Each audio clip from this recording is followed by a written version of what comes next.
Anggota polisi berpangkat Bribda menyerahkan diri ke polisi usai ketahuan menjual puluhan amunisi kepada kelompok organisasi Papua Merdeka, OPM.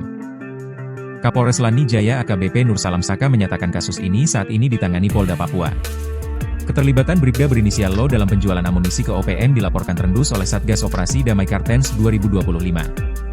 Bribda Lo kemudian menyerahkan diri ke Polda Papua pada Sabtu, 17 Mei 2025, usai menyadari tindakannya terungkap. Kepala Satgas Operasi Damai Kartens 2025 Brigjen Faizal Ramadhani menyebut Bribda Lo menjual amunisi kepada warga sipil berinisial PW yang terafiliasi OPM Jaringan Komari Murid. PW sendiri telah ditangkap dan dibawa ke Polres Jayawijaya. Berdasarkan pengakuannya, aksi penjualan amunisi ini telah dia lakukan sejak tahun 2017 dan sempat berlanjut pada 2021 sebelum akhirnya kembali dilakukan tahun ini, kata Brigjen Faizal dalam siaran pers pada Senin 19 Mei.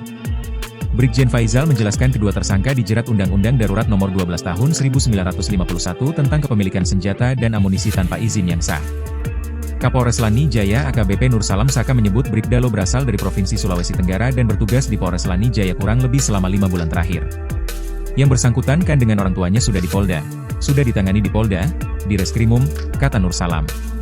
Sementara itu, Kepala Humas Satgas Operasi Damai Kartens Kombes Yusuf Sutejo mengimbau masyarakat tidak terlibat membantu OPM dalam bentuk apapun. Bribda Lo dan PW kini terancam hukuman mati. Bribda Lo ditangkap setelah menyerahkan diri ke Polda Papua pada Sabtu 17 Mei pagi.